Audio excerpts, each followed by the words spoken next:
Spiritual Dessert Trews, episode 195 for Russell Brand and other people. Today's show is about proof that the human body is just a projection of consciousness.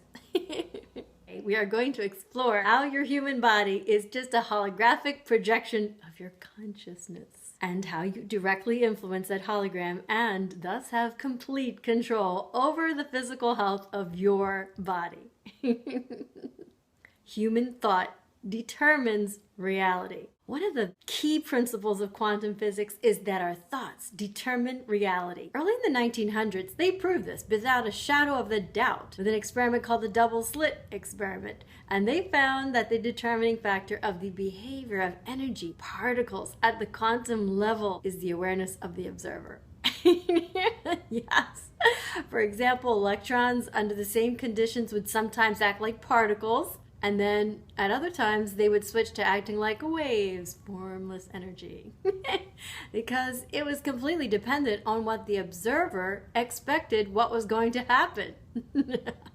Whatever the observed believed would occur is what the quantum field did. The quantum world is waiting for us to make a decision so that it knows how to behave. That is why quantum physicists have such difficulties in dealing with explaining and defining the quantum world. We are truly, in every sense of the word, masters of creation, because we decide what manifests out of the field of all possibility and into form. This form, all form. Thing is, the quantum level of reality isn't a local and insignificant aspect of creation. It's all around us. And it's the most fundamental level of creation inside from the unified field itself. The human energy field is interacting and influencing the quantum field all around us at all times. And the energy of our beliefs and intentions are infused into our energy field because they are defined by the energy of our thoughts and emotions. Thus, the fusion of our thoughts, emotions, beliefs, and intentions, which I'm going to call the human field for simplicity's sake, is perpetually informing the quantum reality within us and around us at each moment of our existence. And because reality is flashing in and out of existence, hypothetically at Planck Time, which is 1,044 times per second, as explained by the Resonance Project biophysicist William Brown. Every time our reality oscillates between form and the pure energy state of the field, our awareness, which is constant and doesn't flash in and out of existence, informs the field what to reappear as when it makes its transition back to form at the quantum level.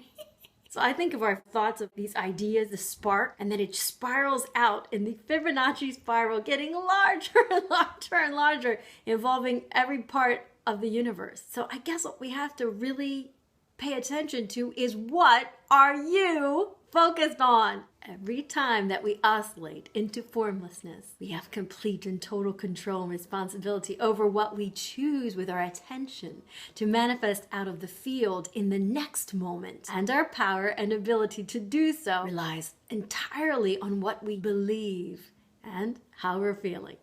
Example of this fellow, Vittorio Michelli, in 1962, he was admitted to the military hospital in Verona, Italy, with a large tumor on his hip. And the doctors knew they couldn't really help him.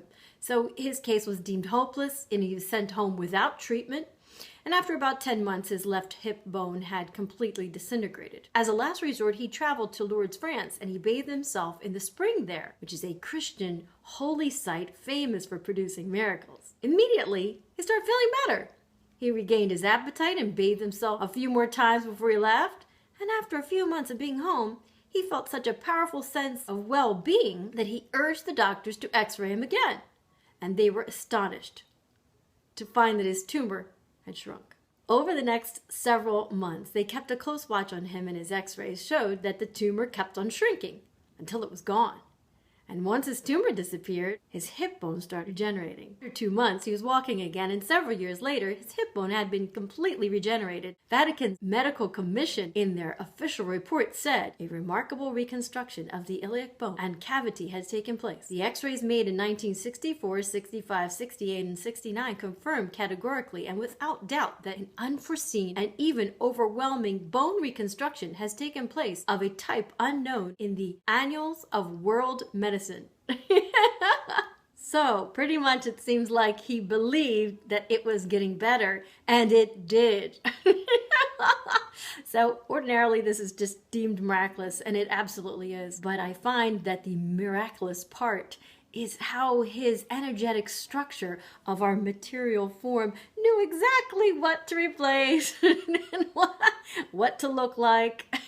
All over again. So there's an energetic blueprint. It's instructing the growth. And that's that part that science doesn't understand. Maybe this was unknown. But the same cannot be said for physics.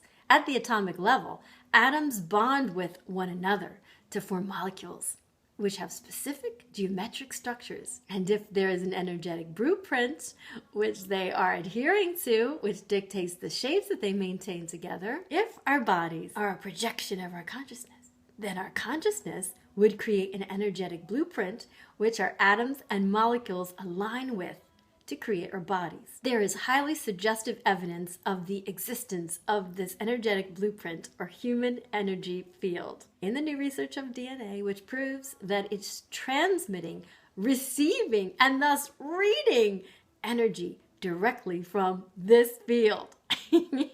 This fellow's case is a perfect example of our human ability to reorganize the vacuum structure with our energy and our intentions, and thus manifest what we desire directly out of the field for truly miraculous results. The fact that he started to feel better and started to believe that he was healed is the key to the healing. Some of you may want to stick with the original plan. God did it. But God is within you, and you must have to agree that the nature of God as energy and infinite consciousness behind all of creation, and thus when we tap into ourselves as pure consciousness, for example, without thought, through meditation, when we open ourselves to the infinitude of our awareness, because we inseparably are that infinite creative consciousness, we are it, and it is us.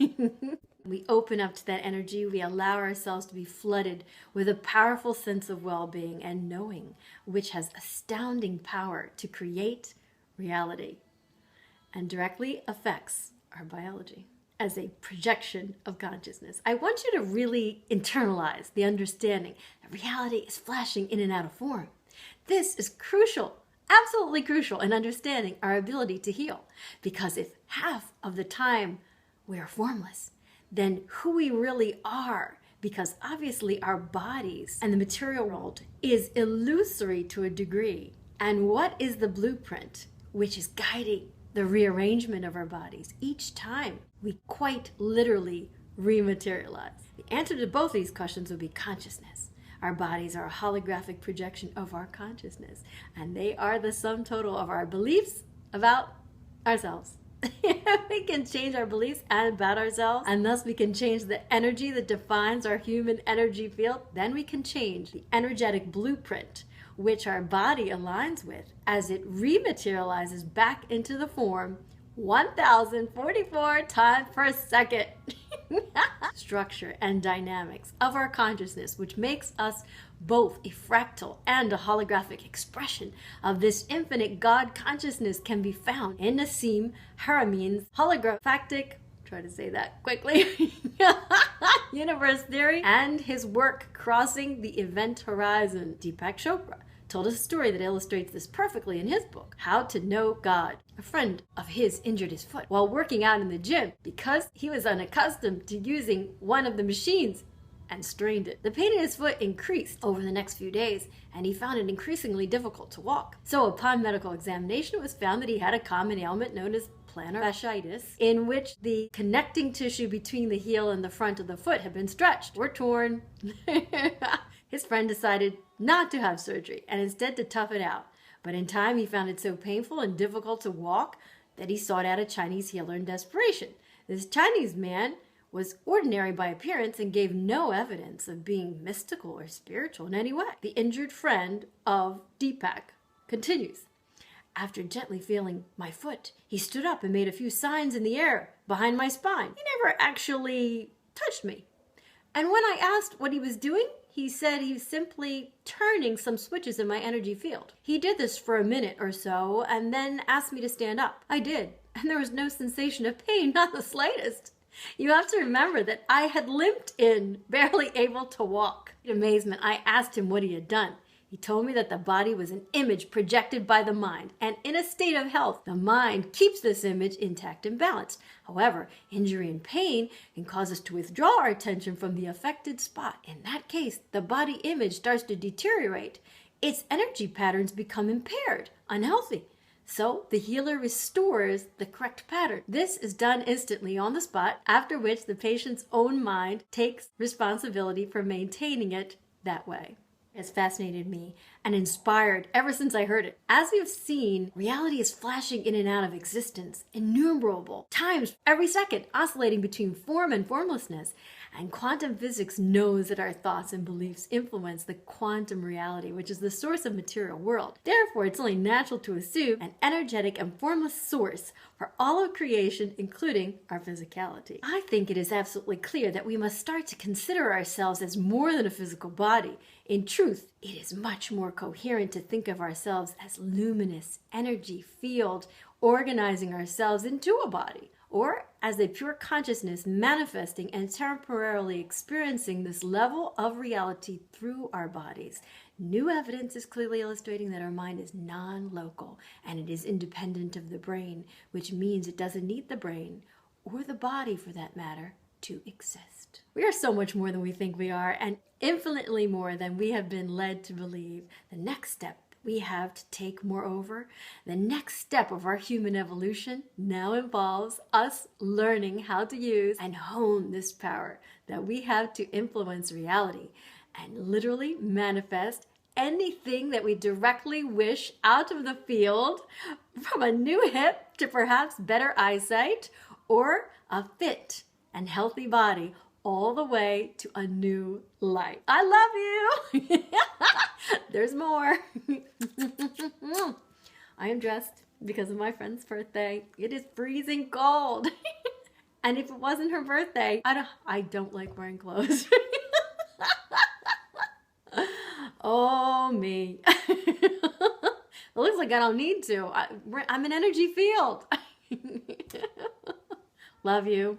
There's more.